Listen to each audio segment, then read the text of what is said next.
সশস্ত্র দিবস উপলক্ষে আজকের এই পিরোজপুর জেলা শাখা অবসরপ্রাপ্ত সশস্ত্র বাহিনী কর্তৃক পরিচালিত আজকে অনুষ্ঠানের সম্মানিত সভাপতি, উপস্থিত প্রধান অতিথি, বিশেষ অতিথিবৃন্দ, সামনে উপস্থিত বাংলাদেশের বীর সেনানীরা, আসসালামু আলাইকুম ওয়া রাহমাতুল্লাহি ওয়া বারাকাতুহু।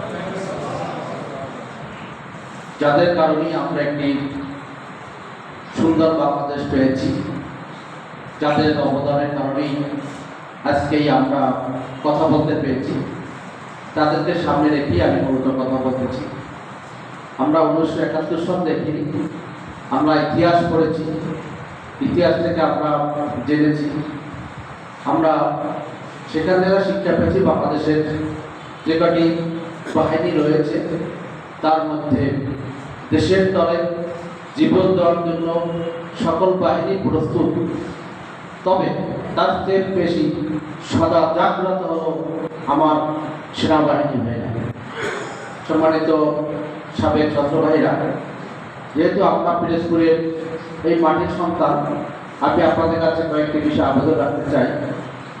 আপনারা যে ইউনিটি গঠন করছেন 2018 সালে, আমি শুনে খুব খুশি হয়েছি এই কারণে যে বাংলাদেশে যদি কিছু করতে হয় কমিউনিটি ব্যতীত কিছু করা সম্ভব নয়।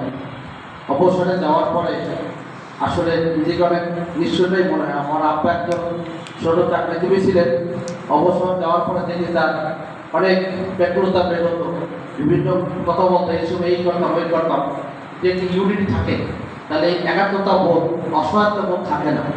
আমি মনে করবো শুধু এই বাহিনী দিবস উপলক্ষে নয়, এই সমিতির মাধ্যমে, এই ইউনিটির মাধ্যমে পিরোজপুরে যে আপনারা ছড়িয়ে ছিটিয়ে করতে পারেন, পিরোজপুরের যে অসমাপ্ত কাজগুলো রয়েছে, যেহেতু আপনারা প্রশিক্ষিত দল, প্রশিক্ষিত বাহিনী ছিলেন, আপনাদের যে চৌকস, আপনাদের যে মেধা রয়েছে, যদি আপনারা পিরোজপুরের মেধায় কাজ করতে পারি, আমাদের এই ছোট্ট পিরোজপুরকে আমরা আগামী পিরোজপুরকে সুন্দরভাবে সাজাতে পারবো এবং আমাদের যে বৈষম্য, এই বৈষম্যগুলো আমরা দূর করতে পারবো।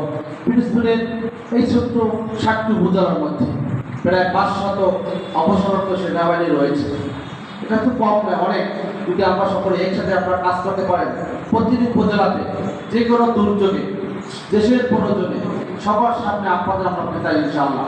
আর আমাদের দলের পক্ষ থেকে আমরা আপনাদের পাশে আছি।